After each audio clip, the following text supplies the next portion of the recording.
Welcome to Autism Daily, everybody.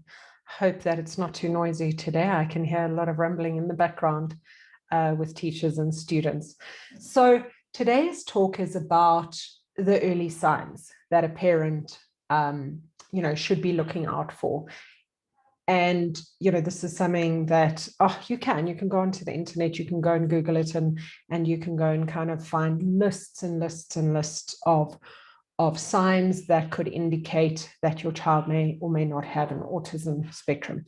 These are the signs that, we feel that just from experience, the diagnosing doctor, the neurodevelopmental pediatrician, and those sort of doctors are going to be looking out for in order to make an actual autism diagnosis. So the first one is a lack of words.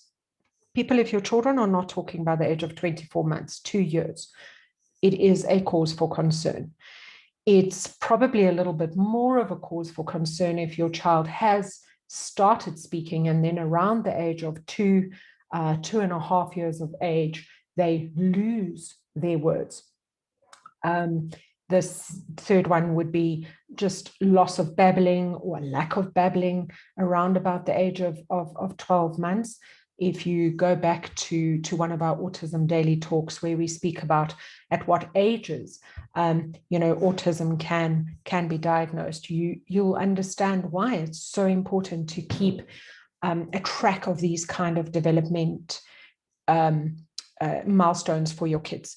So, just general language delays, general communication delays, the way the child actually speaks. So it's not always the fact that the child doesn't speak. Sometimes it's the way that the child speaks or how many words the child speaks, or, the child speaking in words opposed to sentences.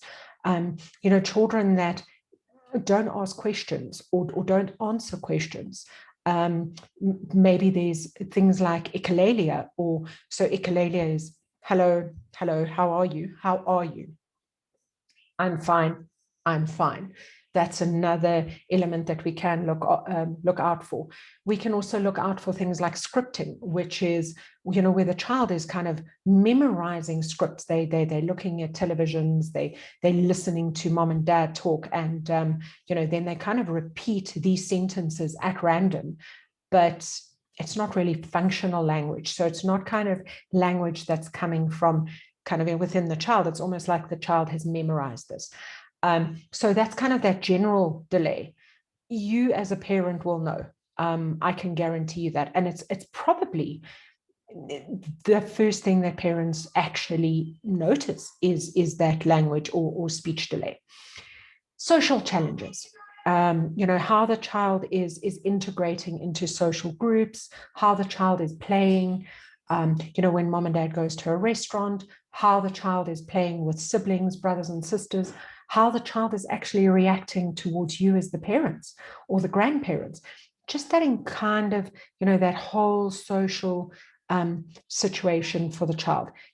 Is it the same as what you're seeing in other children, or is it different? We then have restrictive interests. So, your restrictive interests are going to be, like in Maddie's case, in my daughter's case, it's animals. I mean, it's just animals. It's just a lot of animals. Everything is about animals. And ever since she was a very small baby, at first it was Mickey Mouse, and that was all she watched for about 6 months. Then it skipped to Pooh Bear, and Tigger and Pooh literally was Tigger and Pooh for 4 years. She met Simba from The Lion King, and that's it. She's 14 years old. She still has a total affinity with Simba. We have gotten her also onto My Little Ponies and Max, but she's never let Simba go. So it's a very restricted interest. We then also have repetitive behaviors. Here you'll hear about things like flapping of hands, blocking of ears, humming, spinning items, physically spinning, those kind of things. A very unusual or very intense set of interests. This can be anything. This can be, like a absolute passion for bowls or for brushes or for deodorant bottles. One of my students was fanatical about a creepy crawly. She would have to walk around with a creepy crawly. She wouldn't go and sleep if she didn't have a creepy crawly with her. So there's so many unusual interests that these children could have, and they could have them from a very young age. For us, we need to just say, is it cute or is it a concern? Because there are going to be cute things. There are going to be things where you can kind of let it slide and just go, oh, my child's going through an 18-month-old or a 20-month-old or a 36-month-old phase. But then there's things where, again, guys, trust your gut, where we're going to know that it is a problem. For some children, there is a lack of eye contact. Some doctors kind of will use it in their screening process. I, from pure experience, can tell you now that some children have no problem making eye contact and others do. So me personally, I wouldn't use it as a given, yes, but my child makes eye contact, so my child could not have an autism spectrum.